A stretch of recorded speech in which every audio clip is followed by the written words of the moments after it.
coming or staying, depending on the time when you arrive. So we are now having a panel called Changing Paradigm, Contemporary Interventions and Proxy War.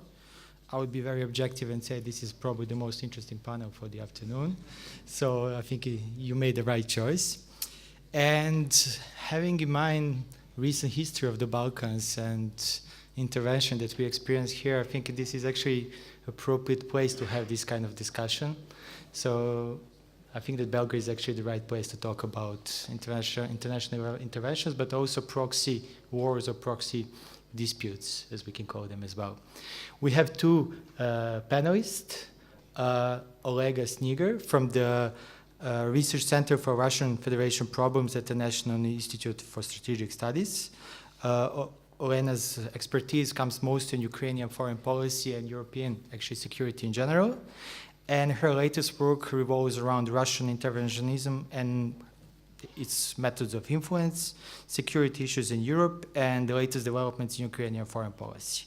Olena is also a member of Public Council at the Ministry of Foreign Affairs at Ukraine, and also involved in foreign policy project management of the Institute for Social and Economic Research.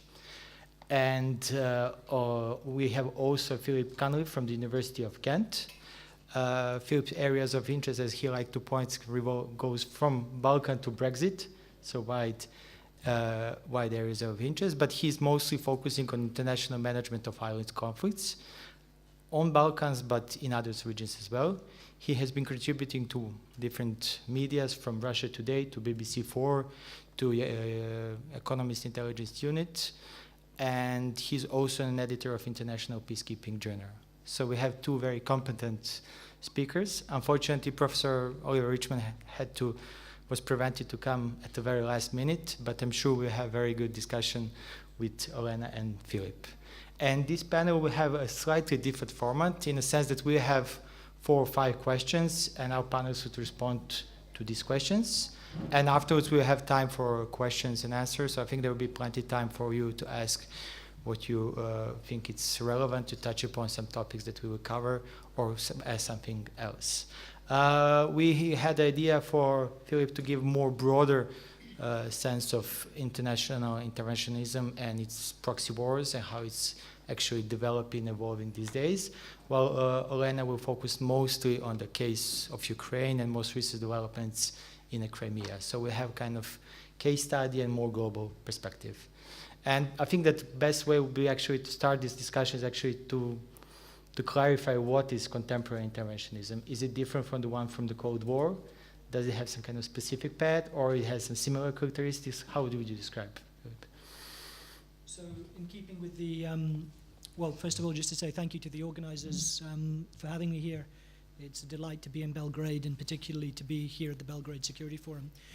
I think the title of the panel captures the movement very well, which is that intervention has increasingly become, the way in which intervention is done is increasingly through proxy wars. And most obviously that's the case in places like Syria and to a lesser extent Iraq and Yemen, but then also in a wider pattern you also see similar developments, say effectively France is fighting either direct or indirectly with local allies, is fighting proxy war throughout the Sahel. You have the EU effectively fighting a proxy war in Libya through supporting and politically supporting and funding various militias. And the US is continuing to fight a proxy war in Somalia through its support for the African Union forces that are stationed there. So I think it's become, not only through Western states, but also through local states, notably Iran and Saudi Arabia in the Middle East, that it's become the shift to proxy wars has become the way in which intervention is increasingly done today. So the model, instead of boots on the ground, on the pattern of what we saw with the US intervention in Iraq, say, or NATO campaigns, or like the British intervention in Sierra Leone earlier on, you have increasingly, use of drones, the use of special forces, arms transfers on an enormous kind of industrial scale, as we've seen in the Middle East, and then also close alliances and support for proxy militias on the ground. And that's the pattern that seems to become the dominant pattern for intervention. And some of that also plays out in Ukraine, though Olena will be able to speak to that more than I could. But so I think that's the dominant kind of paradigm for intervention is shifted away to the pattern of proxy wars, away from the kind of interventions that we've seen since the end of the Cold War. And that comes, I think, with some serious political risks, because it's less, I think it's potentially much more dangerous because it's less politically visible. And that means then that it's much more difficult to hold actors to account for the kinds of decisions that they're making. It's more difficult to identify or discuss and debate strategies. It's more difficult to formulate responses. So I think in many ways it's also more difficult to hold governments to account for what they're doing if they can have this hands-off approach to their involvement. And so I think in many ways it shouldn't be underestimated, the scale of the intervention that's involved, say, in US support for Al-Qaeda-linked militias in the Syrian civil war. It shouldn't be underestimated, and the scale of the involvement also means that that kind of pattern is much more difficult to hold to account because there isn't a major US military presence on the ground. Thank you. Olena, what are your thoughts? I would say that, I'll, of course, first of all, thank you for the organizers for the invitation, for the chance to speak on the platform of Belgrade Security Forum. And of course, I will speak about Ukraine's experience and the proxy war and contemporary interventionism on the Eastern European frontiers. Probably the difference, I would agree with Philip completely that today it is very difficult to distinguish politically what it is and when it happens, and it is difficult to hold actors on account for what they are doing. In Europe, and moreover, the proxy war or the interventionism in Europe is part of global confrontation, and it is in Europe already, and it is taking place in Europe, and sometimes it is invisible, but nevertheless it is not more dangerous. And in Ukraine, we see the ultimate effect of this, but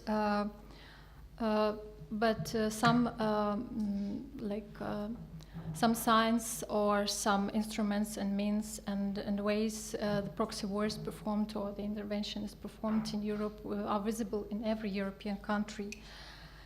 So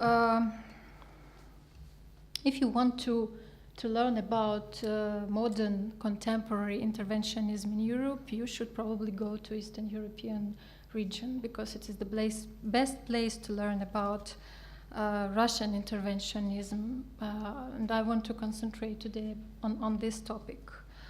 What the characteristic of this, probably that the target states are the European states, the European democratic states with the functioning institutions. And to get approval and to legitimize interventionism, Russia uses the strategy of desovereignization of the states. It can be performed it is performed actually, we notice it. It is performed through two ways, through soft way, like soft depriving of sovereignty from the state and transforming it into a conditionally independent state with all attributes of sovereign state, but de facto ruling from Moscow. And the best example today is Belarus. You have never heard about interventionism in Belarus, but Belarus probably is the most ultimate victim of soft interventionism. If this tactics doesn't work, then there is tactic of destabilization of a target state and presenting it as a failed state with unfunctioning institutions and even civil conflict in it. And if there is no civil conflict, then it is very easy to create it. If of course, there is a common border with Russia Federation. But as I mentioned already, what is necessary to remember about contemporary Russian interventionism in Europe, that whenever it takes place, in Europe, in Ukraine, in Georgia, or in Syria, it's a part of global confrontation, and it's the part of the strategy of the nuclear state to change the model of the world order in the model of the managed chaos. Contemporary Russian interventionism in Europe is multitasking. First of all, it satisfies the Russian internal political agenda. The second task is widening limits of geographical influence of Russia, but the most important mission of it is to disbalance and to change the European system of international relations and European security. Thank you. But you both mentioned Russia, UK, USA, France as a kind of actors that dominate, but you didn't mention others. I mean, are they the only one who are actually driving this process of interventionism? We have Iran and Saudi Arabia, for example, in Yemen. We have ISIS as kind of non-state actor. So is it only the major powers that are driving interventionism and proxy wars, or is there actually now the regional powers and non-state actors? In Ukraine, we also have non-state actors. So this dynamic change, in the sense it's not only 2 or 3 major powers, it's not only Western powers that are driving interventionism. Is it now more diverse and harder to predict who are actually the actors who are actually provoking this or leading, depending on the case question? So I think, I mean, it's certainly the case that the part of the change in the international order is the increasing willingness by regional powers to involve themselves in conflicts, and that's most obvious, again, in the Middle East, with both Yemen and Syria. The Yemen and Syrian civil wars now effectively being tied together because they're both battlegrounds for the geopolitical rivalry between Iran and Saudi Arabia in the region. But again, I mean, this is, at the same time, it shouldn't, obviously it shouldn't be disconnected from the wider picture. And in terms of the fact that Saudi Arabia has for example, has very close support from the British and American governments for its war in Yemen.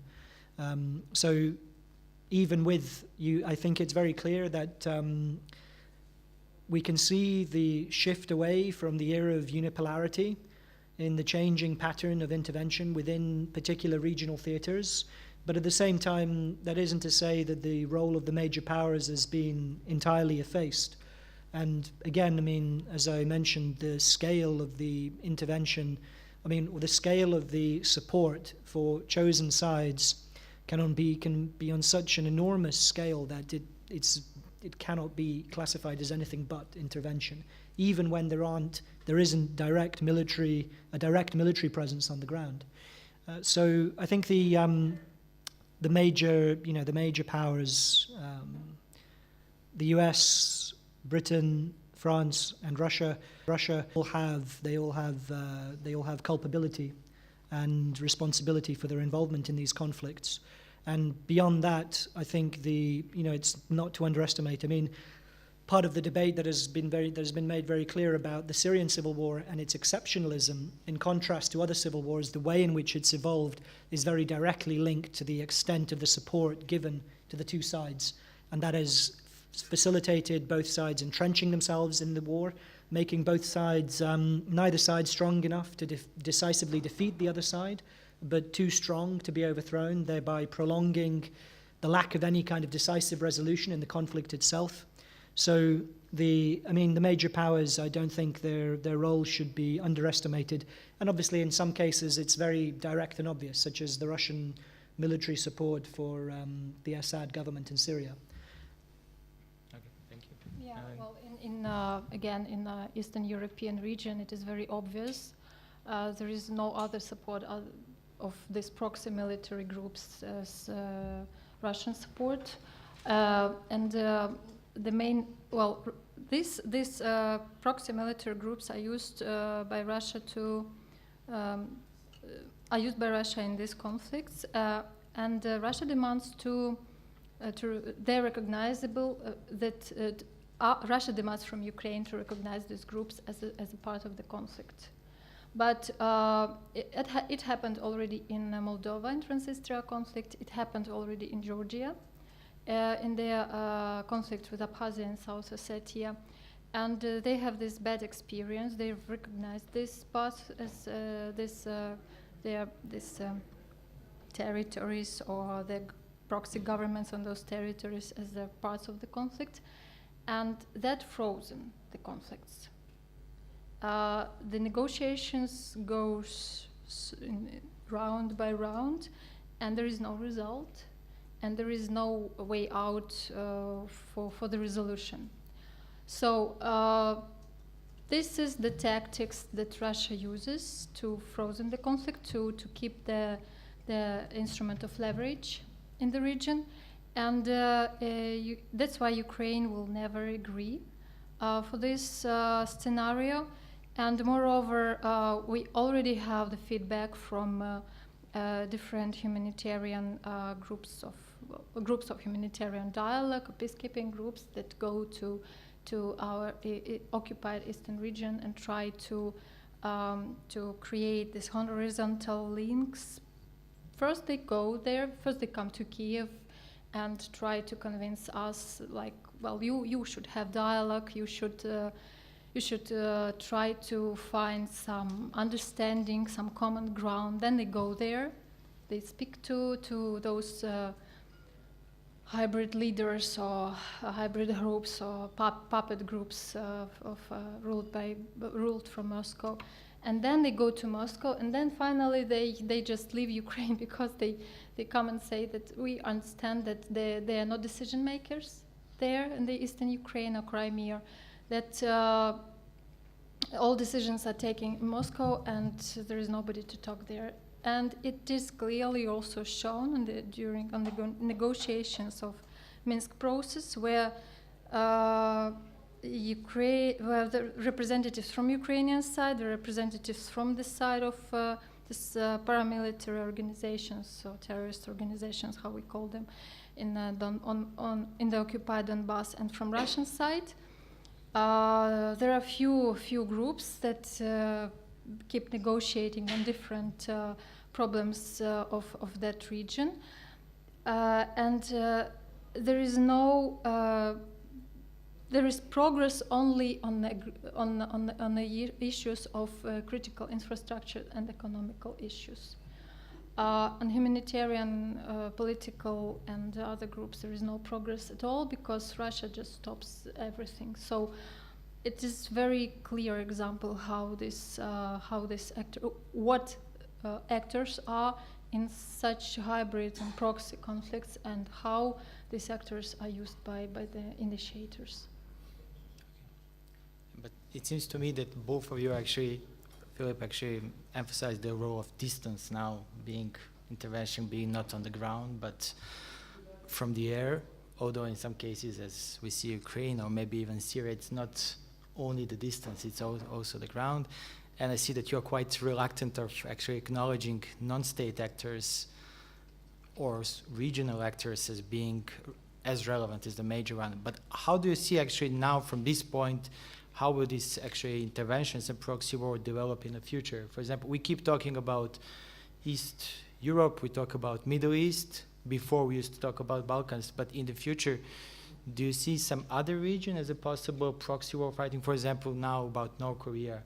Would Korean Peninsula be one of the places where actually these clashes of interest would collide? Or no one is actually mentioning China because China has a different policy, but Asia is a place of proxy wars. And not only in a sense of region, but also the way it's a fighting. You just now mentioned economic. Is it interventions and proxy war, are they only military? or they can be also economic or political or cultural in a sense. So how do you see in the future these patterns of intervention evolving? So I think the, in answer to, I mean, one of the interesting elements of the most recent conflicts has been particularly how there isn't perhaps adequate language to describe it, but freelance intervention or say intervention by individuals. When you see the astonishing flow of people who went to support and fight on behalf of Islamic State in those territories in Iraq and Syria, it was truly remarkable.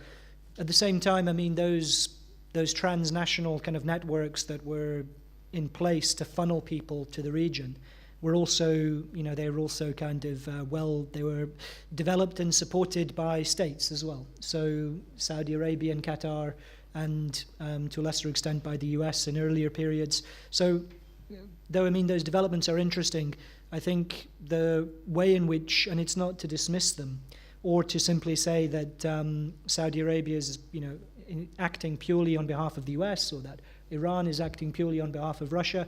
They have genuine stakes and interests in their own conflicts and in their regions. But I think the way in which we're seeing the kind of shift to a more multipolar world is the way in which power is exercised, perhaps more in collaboration with regional powers than it would have been perhaps in the past. So that's one shift in that.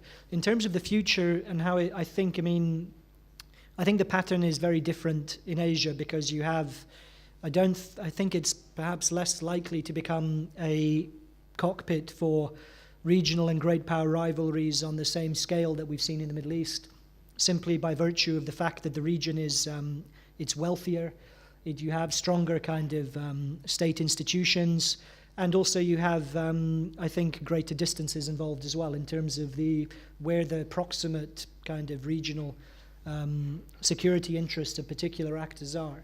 So I think it's less likely to become a arena for proxy conflicts. But you know, I'm open to debating that further. One thing that I think is one other kind of issue flowing from this is whether or not we'll see resolution to these conflicts on a similar pattern to the one we've seen in the past. So I think it's quite likely, for instance, that we will see probably peacekeeping in Syria, a United Nations peacekeeping operation in Syria, and that it will probably follow the pattern of the Mali operation, for instance, that's been happening with the UN there. And obviously, even a UN presence has been mooted and discussed as a possibility for Ukraine as well. So if there are peacekeeping operations there, I think they'll have elements of the previous pattern of peacekeeping, but they'll also be significantly different because they'll be in strategically important regions, which is different from the previous pattern of peacekeeping operations, and there'll be interests of major powers in the outcome of those peacekeeping operations will be much more significant than they have been in the past. So that's some thoughts on how these conflicts might evolve, that if we do try and resolve them with the methods of global governance, conflict management, it might look similar to the past, but the strategic stakes are going to be much higher, and they're going to be much more geopolitically fragile than previous peacekeeping operations.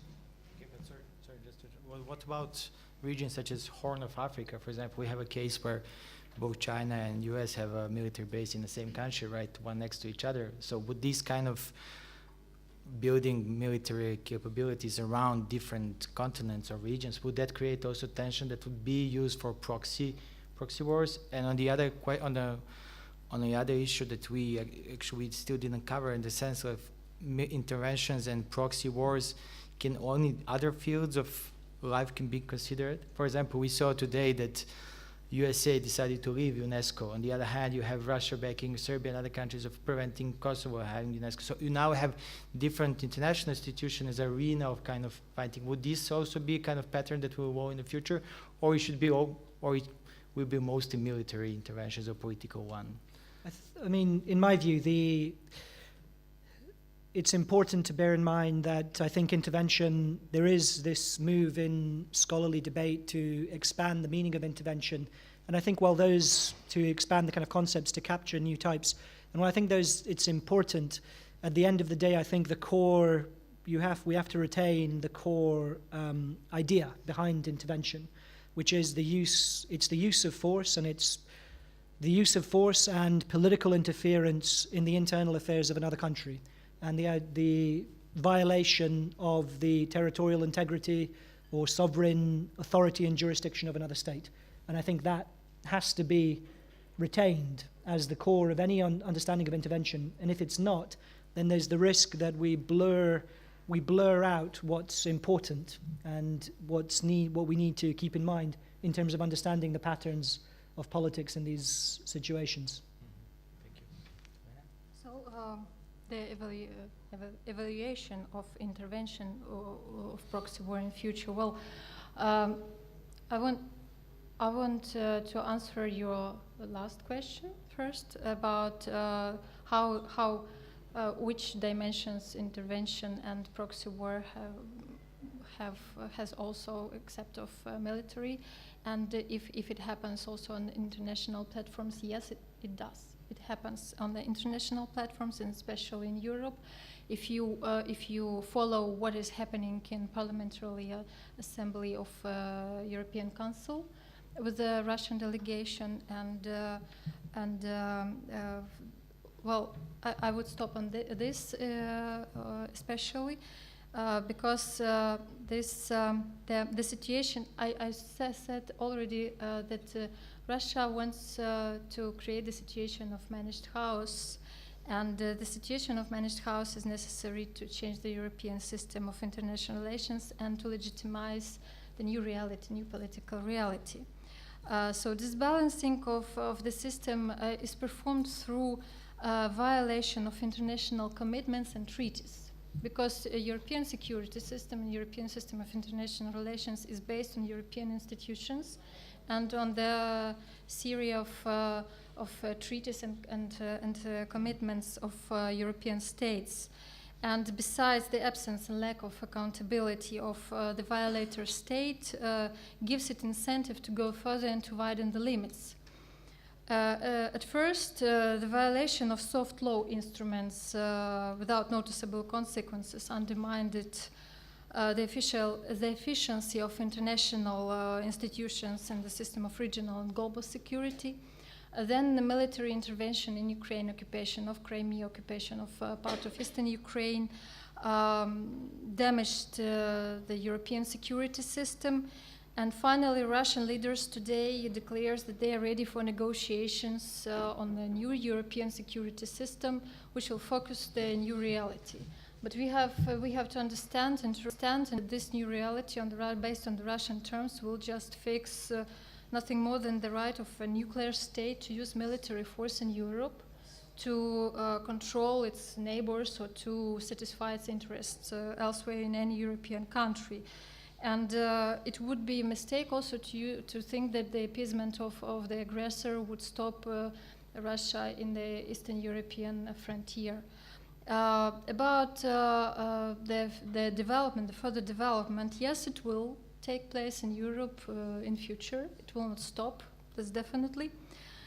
And it will happen in all possible, contemporary Russian intervention in Europe will include the whole spectrum of methods and instruments that are available.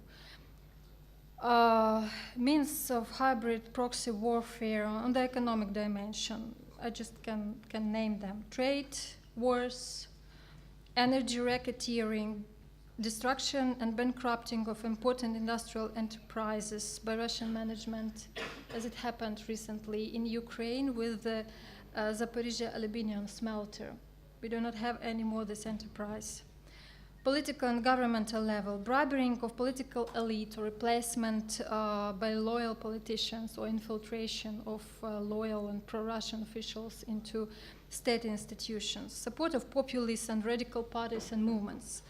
And moreover, which is very dangerous also in the sense of Balkans, support of paramilitary groups and control of them, and use of them, because paramilitary groups, if they are financed from outside, they are never controlled by local government, and that's a great danger.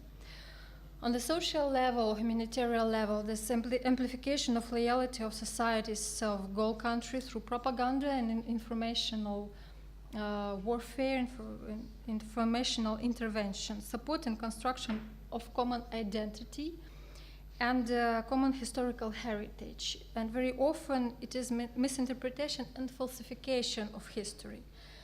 Dimension of critical infrastructure, cyber attacks and terrorist attacks. And we have to remember that the intervening state enjoys freedom of action, doesn't have limits, juridical or moral, and that's why it is very flexible, very fast, and very effective in these actions. Thank you. But you just mentioned now cyberspace, which we didn't touch upon.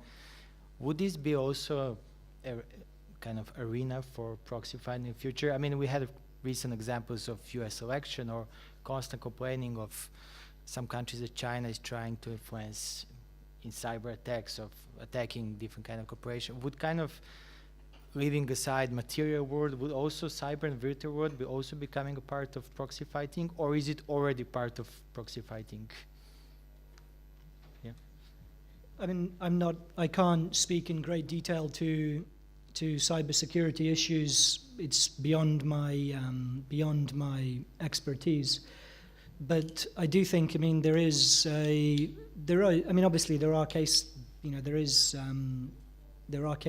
of cyber attacks which are used to disable particular infrastructure or to attack certain facilities. But that's very different, I think, from, say, the supposed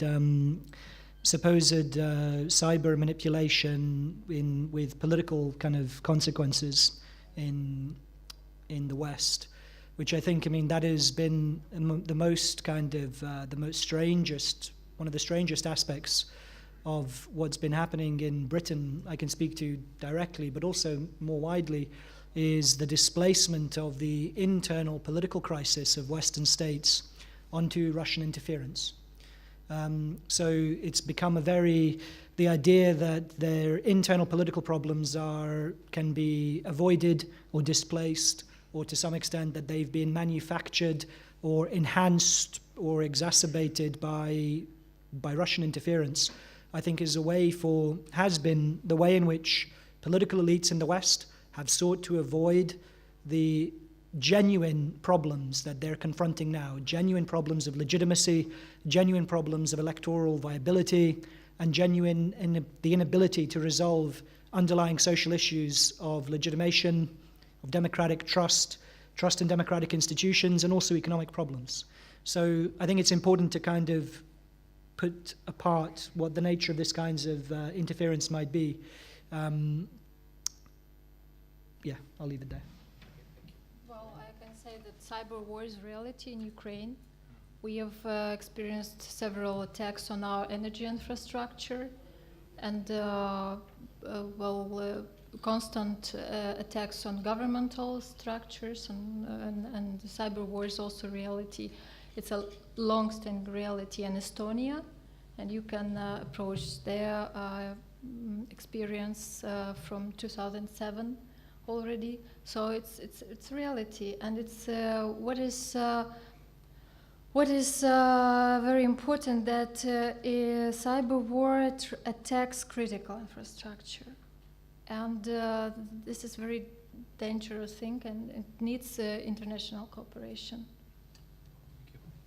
And maybe just two more questions for this part. We mentioned a couple of times, actually, we touched upon Balkans, but could you give maybe some overall estimate of the interventions in the Balkans? Because here we had all kinds, from military to political, economical, even some mediation, enforcement, name it, we have it, right? Even today we are still talking in a context of NATO, EU accession about, not proxy fighting, but maybe proxy disputing between Russia and the West. So how do you see the whole set of intervention that were actually taking place here since the beginning of 90s and up to date? I mean, it's still going on in some sense. Are there some positive aspects? Are they negative? Or are they mostly negative? I mean, how do you see these developments? In my view, I think the Balkans, in some ways, the intervention in the Balkans and the wars in the Balkans in the former Yugoslavia prefigured some of the patterns that we've seen, some of the trends that we've seen subsequently. So you had the establishment of Mujahideen networks in Bosnia. You had the CIA kind of funneling support, past the UN blockade, providing arms. And obviously you had Saudi and Iranian support, then allied rather than antagonistic in the conflict. And you also had kind of some restrained form of proxy conflict as well, famously with the Russian dash towards the airport in Pristina when international forces entered Kosovo in the aftermath of the 1999 war. And also I think the disintegration, Russia was obviously weaker in the early 1990s and the mid-1990s after the fall of the Soviet Union, but the disintegration of Yugoslavia and the perceived intervention and the NATO campaign in Bosnia, I think exacerbated Russian fears of weakness and its inability to significantly militarily or politically shape its surrounding pattern. So in that respect, I think hopefully if the resolution to the conflicts in the Middle East can avoid reproducing the patterns that we've seen in the Balkans with ethnic homogenization in the peace settlements, with the degree of kind of polarization between different ethnic and cultural groups, with the establishment of political protectorates and the kind of deep institutional dysfunction of states like Kosovo and Bosnia.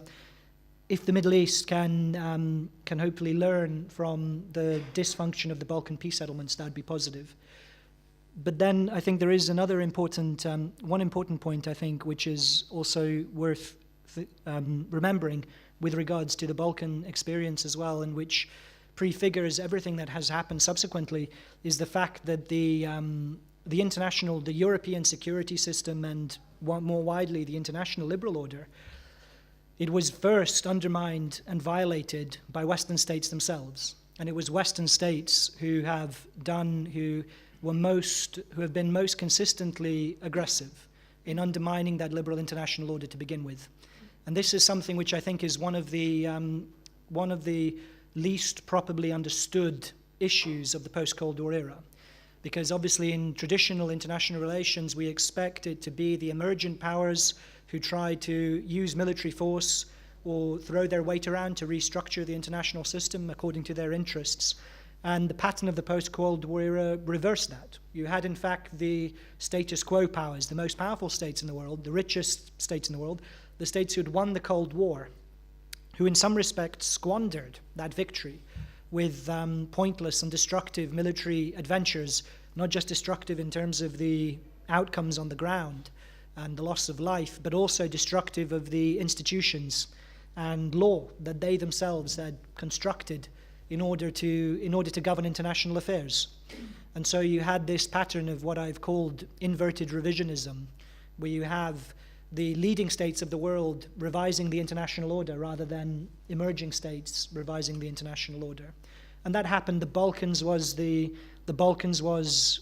prototype for the framework that was then taken further in Iraq and Libya, and which we all know the consequences of. So I think that's worth bearing in mind and thinking about how, once those conflicts are resolved in the Middle East, whether or not they can perhaps escape some of the problems of the Balkan peace settlement that followed. Well, my remark would be very short. I would say that yes, Russian intervention is present in Balkans also, and it is very strong. But it is obvious that Russia is not very mighty actor. It doesn't have resources for everything to change the situation from, like, vice versa, from what it is to the opposite. But what it can and what it does, it uses the weak spots of your society, of your policy, of your economy. And first of all, Russian activity is very visible in the Western Balkans in warming up conflicts, ethnical conflicts, religious conflicts, contradictions between ethnic and religious groups. There can be provocations, there can be like propaganda, everything what makes people enemies. Then of course economic presence. Well, in Serbia, Russia has a monopoly in the energy sector, so it is a leverage already, and you never know when Russia will use this leverage. So you have to learn the experience of other countries, and what I've heard today from your Prime Minister about this building of gas interconnector is very optimistic. But the very dangerous thing, and I already mentioned about that, is building up a wide network of paramilitary and pro-Russian forces. These paramilitary groups, they are strongly connected with Russian so-called patriotic groups, which are involved in the conflict in Donbass in Ukraine, and just can recall the recent coup in Montenegro, attempt to do this coup. It is very, very. The governments of Western Balkans should be aware of this danger, because they do not control these people. These people are armed and they are controlled by government. Thank you. And maybe just a last question, because before I give floor to our audience, how do you see actually for these conflict-prone, conflict-sensitive regions that are actually objects of proxy war, what is the best way somehow to mitigate or to escape this kind of interventions? You mentioned peacekeeping missions, for example, here, but that is also dependent upon security councils and the interests of major powers.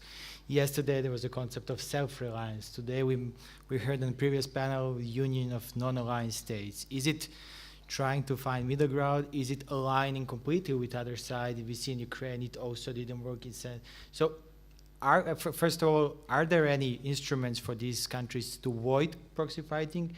And if yes, what would they be? I mean, $1 million question, I guess. I think there's a need to try and escape the trap of conflict in places. I mean, particularly in the Middle East. I think there's a need for political vision and grand bargain. And I think that's probably also needed in Ukraine as well, and that will probably require some kind of restructuring of European security, and I don't think that's necessarily a bad thing, given how far we are away now since the end of the Cold War. But that I think in terms of what we can offer in terms of that is to try and help shape and provide some ideas, political concepts, and ideas for to supply political vision, which is what seems to be so lacking among political leaders. So the lack of any kind of ability to see how they might resolve these interconnected series of disputes and conflicts in some kind of wider vision that has appeal and legitimacy, and that is able to resolve to accommodate competing interests and also resolve some of those tensions. And I think that it's political vision, I think, that's most required to help escape some of the issues associated with these proxy conflicts. Is it political vision in countries that intervene, in at least that intervene, or those who are actually intervened, or both? Well, I mean, I think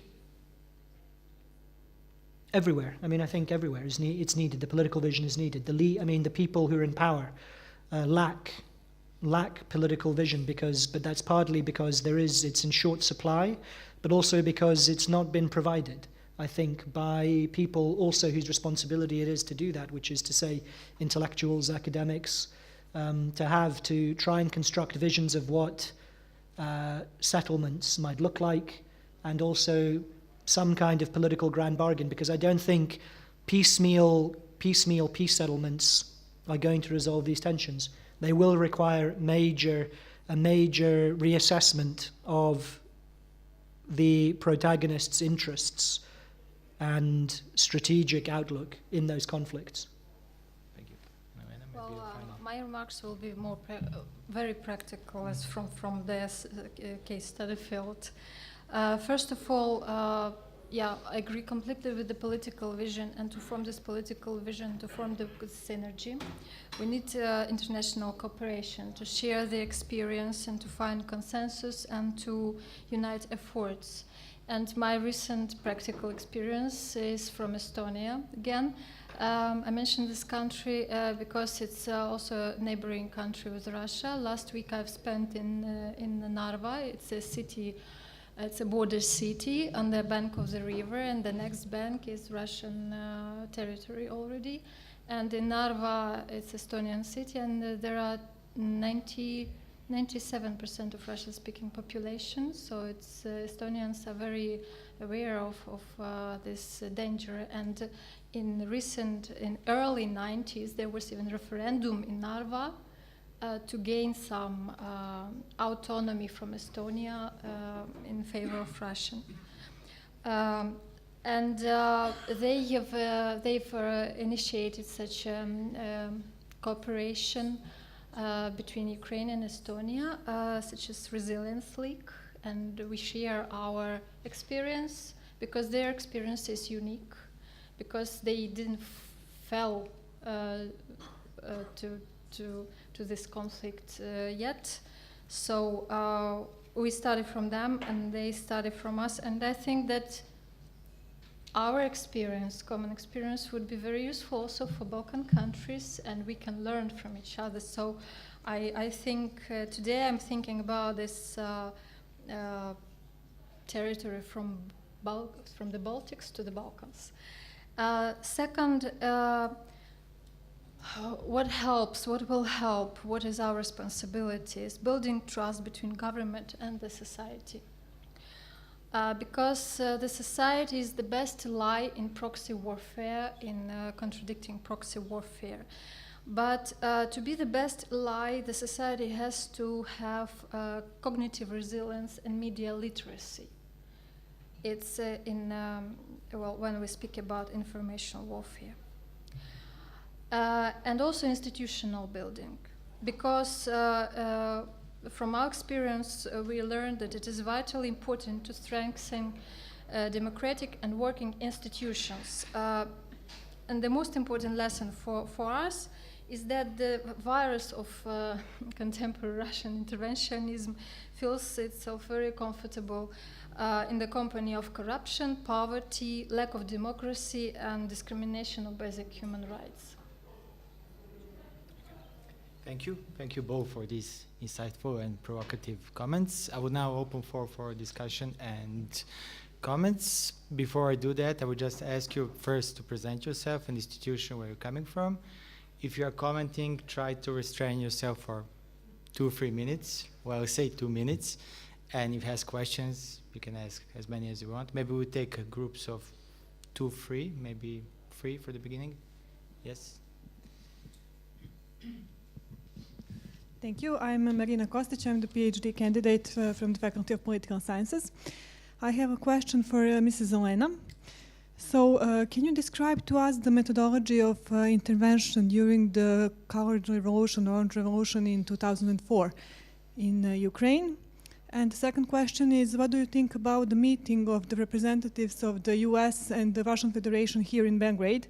And do you know what are the results of the dialogue? Thank you.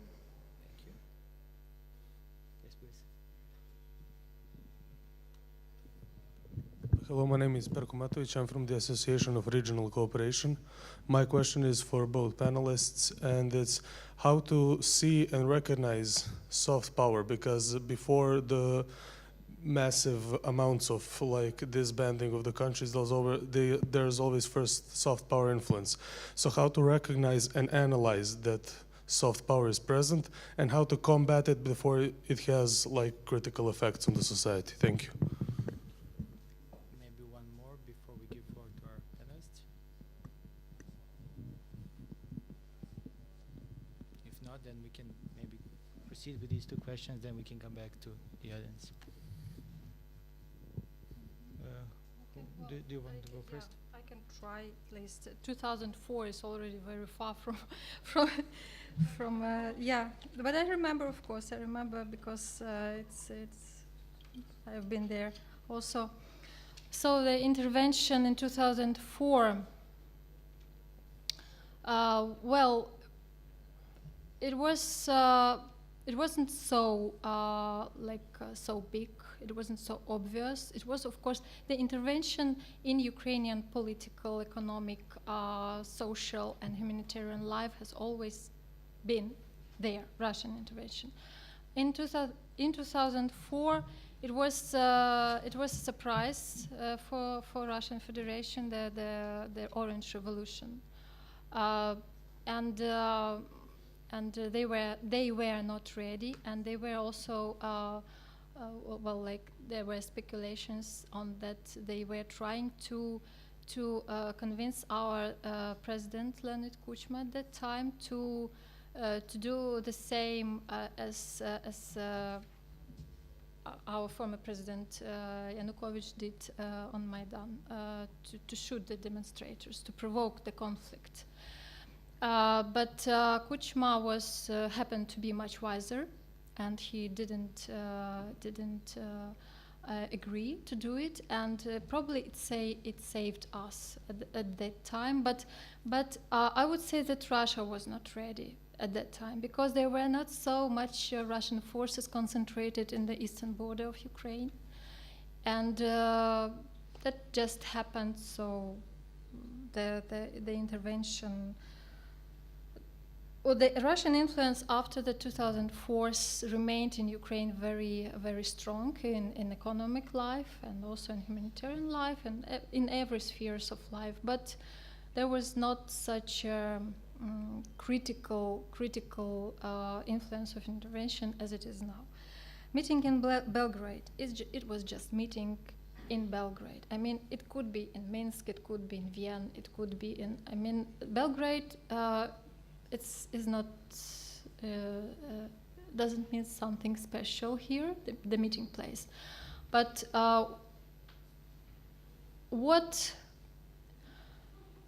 probably we do not know about what they have really been talking, but what we can suppose that it was the same agenda that it is always, and that is pronounced by by the U.S. government and by Mr. Walker. And what we realize and what we know that the U.S. side, the U.S. representative is very much acknowledged with the situation. He understands the situation very well. He speaks from, I would say, from American position, but he speaks also from Ukrainian position, because as we always say, we are very open for everybody who wants to come and see the reality. So if you want to come and see, our government can also organize trips to the Eastern Frontier region. So we have no secrets. We are very open and transparent. And that's why we have such international support, because international representatives and parliamentarians, European parliamentarians, even if they hesitate, they go to the east of Ukraine and they get the information by themselves. That's why we know about what they have been talking. We can suppose it about what they have been talking, but we definitely know about the result. I mean, there will be no progress for now. How to recognize the soft power? Probably Philip, let him begin. I'm generally skeptical of these. I think it's very easy to get carried away with the soft power, and when you begin multiplying the forms of power, there's a risk that you lose sight of what power actually is. So, I mean, how do you defend yourself against soft power? I don't know, like stop drinking Coca-Cola, like stop watching American TV, I don't know, like become like North Korea, like it's not, I mean, what is soft power? I don't think that it's, it's not something that I lie awake at night worrying about soft power influence or intervention by other countries, or and I think it's it can make you paranoid, worrying too much about soft power, I think. So I think in terms of power and intervention in particular, I think we have to keep focused that its issues are political, military, and strategic at core. Which isn't to say that they don't come packaged perhaps with other forms, but at the core, the issues are political ones, not cultural ones. They're issues of military coercion, force, interference, political interference. Those are real things. And I think it's important to bear them in mind and not to allow the issues to disappear in this kind of haze of concern about other forms of influence. I can add, well, we are a bit paranoid in Ukraine, of course, but we have the right to, and sometimes it saves us. How to understand that you're under influence of soft power? Well, we all are under influence of soft power. You just need to recognize if it is if this aim is destruction of your reality, I mean of your life, of your values, of your rules, of the rules of your country. We call it narratives. There are narratives which are applicable to your territory, to your country, to your society, and there are other narratives that are infiltrated and that can change the behavior of people. But you need to invite some other academics to speak about narratives. It's a great subject, and I think the key word is narrative.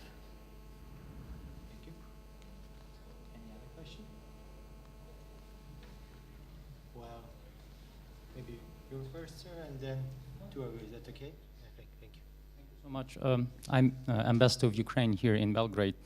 I'm sorry, I have a short commentary, but I will limit myself to just 1 minute.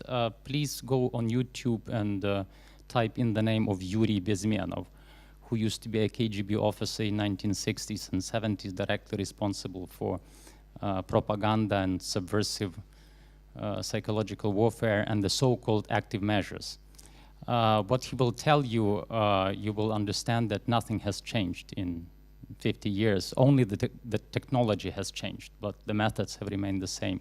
And he pointed out this very clear distinction between soft power and active measures. Soft power is to popularize your own company or country or people, which is perfectly fine. Active measures is to ridicule and to destroy your values, your country, your nation, your language, and so on. Thank you. Thank you.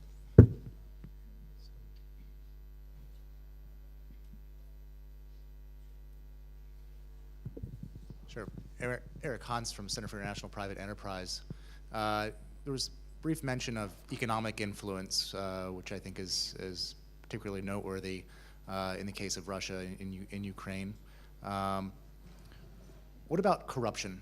What is corruption's role in furthering the interests of Russia in Ukraine and really the Balkans as well? Nova Gajic of the Serbian Association of Local Governments. To get back to the issue of accountability that Philip mentioned in his opening sentences, Is it too utopian to even consider the possibilities of legislating in an international law the issue of using proxies in conflicts? And my second question would be for both speakers. In the Ukrainian conflict, can the government of Ukraine be seen as an independent actor or itself a proxy in a wider geopolitical game? Maybe you want to answer these two, and then we can. Yeah. About economical influence and corruption. Yeah, corruption is the biggest problem. We realize it, and we try to deal with that somehow. So it's my short answer. I mean, if you want some more details, we can speak later on, because it's a really big question. On the government, on the Ukrainian government as a proxy instrument, no, because Ukrainian government, even neither Ukrainian government, neither Ukrainian president, neither Ukrainian parliament doesn't decide on themselves. They depend on the representatives of the society, and the Maidan in 2013-14 showed it. And the Ukrainian society is highly mobilized now. It is very aggressive now, and our politicians know that if they take any unpopular decisions or would let themselves be an instrument in somebody's hands, the next day they will, well, that means that they will commit the political suicide. That's my answer. When I talked about accountability, I wouldn't wish, I wasn't suggesting, I think kind of trying to legislate for covering the evolution of new patterns of intervention, I don't think would be effective. When I talked of accountability, I didn't mean formal accountability in terms of legal institutions or constructing new formal policies to deal with it, but just in a much more basic sense of political accountability, being able to identify who is responsible in a particular situation, who has the power in a particular situation, whose interests are at stake, and that's not just from the outside, but also for people within their own countries. If it's very clear that their country is heavily involved in another conflict, and if that is more covert and disguised, then it becomes more difficult for citizens within that country to hold their own government to account. So it's accountability, not only in terms of political clarity, a political process of accountability on the international stage, but also within states themselves, allowing people within countries to hold their own government to account for their foreign policy choices.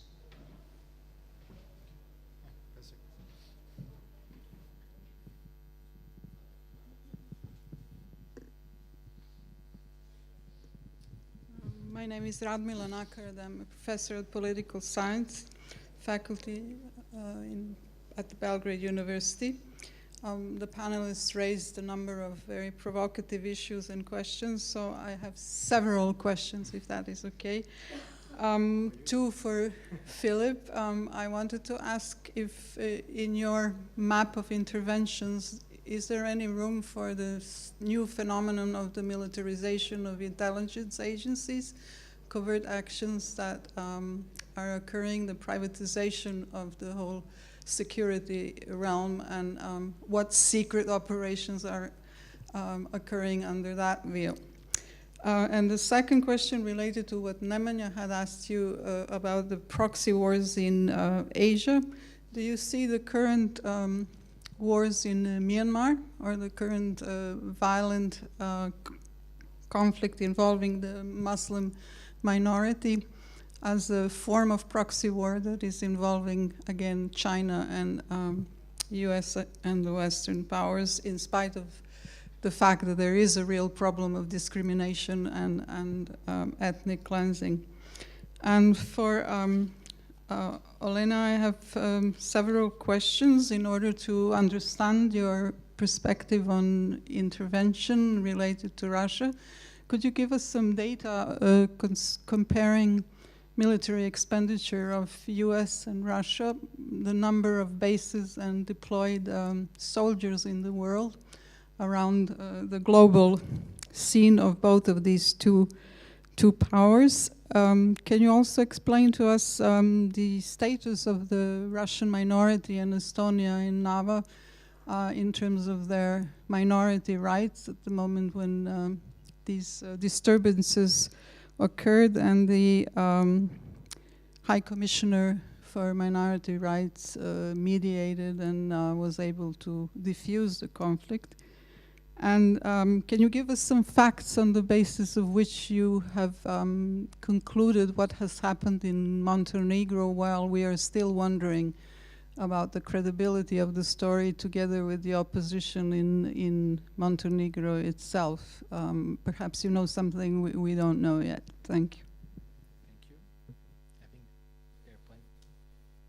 there are plenty of questions now that maybe to answer them. So I would, I think one of the most worrying things about the shift to this more covert form of warfare, relying on drones and special forces and so on, I think it's worrying because it's more clearly a type of military intervention that falls under the executive in the states, fully under the domain of the executive power, and further away from enabling the legislative branch of government to have some kind of influence or say over the way in which American power is used. So in terms of the implications for democratic control over the use of force, in terms of the political ability to hold government to account for its decision making, I think this is one of the worrying things. It's obviously when you have troops on the ground and it's a full-blown military operation which is publicly justified, that's a very different kind of military intervention than military intervention that's done mostly through reliance on, local kind of local militias, or through bombing by a secret drone program, or through special forces. So it's the secretive character of the new type of intervention which I think should be worrying to anyone who's concerned not only with issues around militarization and force, but also with being able to hold power to account in democratic states. And as regards Burma, as I mentioned before, I'm not a specialist on Asia. I would say, I would hazard at least a guess or a hypothesis that I think Burma is perhaps the exception that proves the rule in Asia, in terms of being a state which is so ethnically fragmented and fragile that I don't think it's a pattern that's likely to repeat. And I think it's very clearly, at the moment, the Burmese government is very clearly being protected by its links to China and effectively treated as if it's in the Chinese sphere of influence. So whatever else is happening in Burma at the moment, and all the reports, are genuinely horrifying.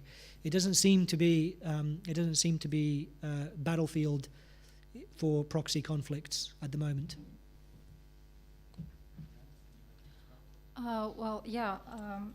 About the data of Russian and the US military deployment forces in the world, I do not see how it is related to the Ukrainian conflict, actually. So, and frankly speaking, I do not remember this data. So, if you, I think it's in the open source. You can look for this information. I'm interested in you comparing the expenditure. The expenditure. Well, Russian. We can compare the expenditure of military budget, and what we know from. But again, Russian military budget is not very simple, very simple thing, because they have so-called closed articles, closed positions, and they have two closed positions: military expenditures and expenditures of the President of Russia.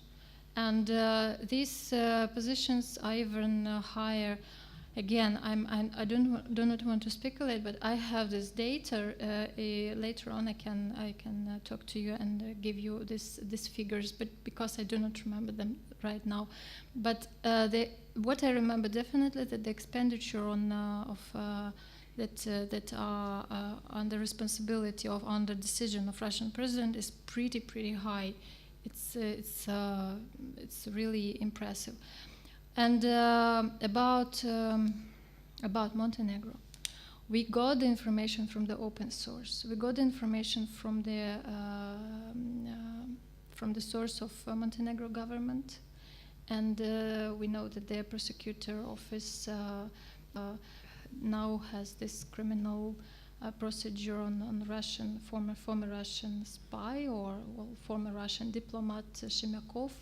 So we realized that there is not clear information about that, but I think that somehow the information from the Montenegro government can be trusted somehow. So at least we would like to have this trust. I think that we have time maybe for one more round of questions, if there are any. Yes, Mladen. My name is Mladen Sredinović. I'm the PhD student in the Faculty of Political Science. And I have a question for Mr. Cunliffe. You said that the wealthiest nations, the most developed liberal nations, actually destabilized and destroyed liberal international order by their interventions. And could you elaborate a little bit more on the reasons for this? Because why did they do that? Is it because of their fear, to put it bluntly, or their greed, or it's simply a matter of bad decision making? Thank you. Nikola Tomic from University College Dublin. Just a follow-up. If Western countries, as Philip mentioned, are having these revisionist interventions, and then Russia also has a revisionist agenda to change the international system, how are they different, and how are they similar to both panelists? Any other question, or Philip, do you want to go first? Sure. So I think trying to explain the pattern of this inverted revisionism by Western states in the post-Cold War era is many of the explanations that have been given are, obviously kind of weak, and the kind of war for oil kind of conspiracy theories, or the other kind of weaker kind of accounts of, even weaker accounts of the reasons. Because I think there is this kind of tendency to assume or to impute rationality, where I think there is, they were militarily kind of adventurous, strategically irrational, and very politically unnecessary. Politically unnecessary in the sense that there was no pressing need in terms of international strategic, in terms of some kind of overriding national interest, or some kind of necessity in some strategic interaction with a rival or a competitor to explain how they evolved. So I think it should be explained, I think, more in terms of the irrational overreach, which is the product, I think, of unipolarity. So of overwhelming power, when there is no obvious limit to that power, it becomes a no clear strategic interest even, in a world where you're so overwhelmingly powerful that military adventurism and political experimentation and the ability to try and promote this new moral vision, kind of moral renewal for the international order. We're led by the West, built around human rights and humanitarianism. It has to be explained in those terms, I think, rather than in terms of any kind of shift in underlying international structures or underlying material interests. And I think the Western states pioneered the revisionist agenda in the post-Cold War era, and that now it's being adopted most obviously by Russia, but also increasingly by other states as well, such as Saudi Arabia. The main difference, I think, is that the Russian revisionist agenda is essentially defensive. It's strategically defensive, which obviously is not makes little difference to countries that have been intervened in by Russia, like Ukraine and Georgia. But nonetheless, strategically, I think it's defensive in the sense that they have strategic interests. Whereas I don't think there's any kind of it's meaningful to talk about that the US had any kind of strategic interest in Afghanistan or Iraq or Kosovo, or the British had strategic interests in Sierra Leone. So I think, and this is, I think, why there's the impression that Putin is a strategic genius, when, it's much easier to be strategically canny when the Russians just have a clearer sense of what they are seeking to gain or seeking to defend. They're seeking to defend interests, whereas when you have such overwhelming power and such few limits on that power, it's much more difficult to establish what you're trying to gain. Or even if you look in Syria, the Russian support for the government of Assad is all they need to do is to defend Assad, and that effectively is a strategic victory for the Russians. Whereas for the West's intervention in Syria, originally there would need to be some kind of democratic transformation, some kind of regime change, a much more ambitious, much more complex and difficult agenda. So I think this is the main difference, that there is strategic clarity with regards to Russia's interests, whereas on the Western side, the revisionist agenda was pursued in a deeply irrational and even frivolous manner of deeply destabilizing military adventures. And part of the knock-on consequences of that have been that other powers are now starting to do the same, as we see with Russia. So I think that's the main difference. Well, I can speak again about. I will speak again about Eastern European frontier region. Well. There is, of course, Western influence, and Western probably intervention in Eastern European region, but we see it as an influential intervention. Influential intervention, which main purpose is to, especially of European Union, which purpose is to help to build functional institutions in these countries. And it is a reciprocal movement, because the countries of Eastern Europe, they are eager of connections with European Union and with Western allies. Russian intervention in the Eastern European region is a kind of enforcement for alliance. But again, alliance is not in the terms or in the terms of Western political science vision. Alliance, from Russian point of view, it's kind of contemporary colonialism. So that's the difference. And I wouldn't say that Russian. I would disagree that it's a defensive tactic or this intervention is defensive. This policy is defensive. It's offensive, but it is presented as defensive, and we always hear from Russia that look, NATO is surrounding us, but look at the map. How NATO can surround Russia? I mean, and at the same time.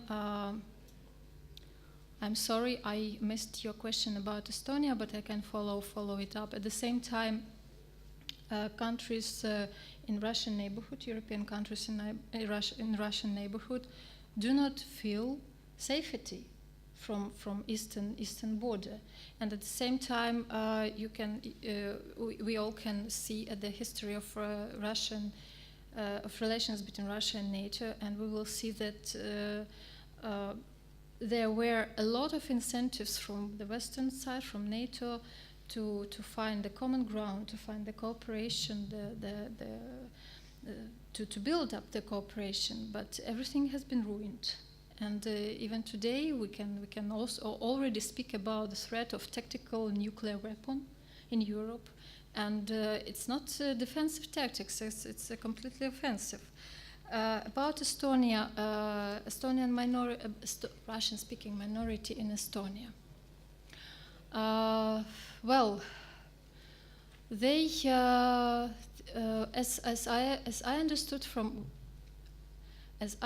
from being there and from communicating, from speaking to them, to also to the political leaders in that region, the rights of Russian-speaking minority in that region are satisfied completely, and as you also can see from this proportion, like 97 to 3% of Estonian speakers, and the education in school completely satisfy they have the Russian language education. They have Russian media. They have Russian television. They have, and they at the same time they enjoy, or they are participants of local political life and economical life. And the problem is for Estonian government. The problem is that the very slow integration of this minority into Estonian common cultural and language space, because Estonian language is very different from Russian language, and if people do not read Estonian media and Estonian TV, do not watch Estonian TV, they are limited with only one source of information, and in Estonia it's really a problem. I mean, they see it as a problem. Yeah, just briefly, because we are already over time, so please. I'm very sorry, I was not going to intervene for the second time, but I could not forgo, and I have to respond to what just Philip said about the strategic interests of Russia in the region. And I'm sorry for being undiplomatic, but if those strategic reasons or interests involve killing over 10,000 Ukrainians so far, then I do not give a damn about such strategic interests. And replying to your question, why Russia needs corrupt Ukraine or corrupt Serbia or corrupt Germany, because Russia is corrupt. And that is the main reason for all current war drive in Russia. If you have corrupt neighbors, it's easier to deal in these murky waters. It's not about language, it's not about religion. It's about internal politics in Russia. I'm sorry, thank you. Thank you. I would like to thank our panelists. And, oh, yeah, sorry. Yes, please. Is just to say that I was in the unfashionable position of opposing the intervention in Kosovo when I began my academic career, which was supported by virtually everybody in the international relations field, in the West at least. And I was opposed to the Iraq intervention, which was much more fashionable cause. Everybody was opposed to the Iraq intervention. I was opposed to the Afghanistan intervention, which was less fashionable. Quite a few people in the international, among the professional scholars, international relations scholars, supported it. I opposed the Russian intervention in Georgia, and I opposed the Russian intervention in Ukraine. So at least I think I can claim to be consistent on the question of intervention, unlike many other IR scholars in the field.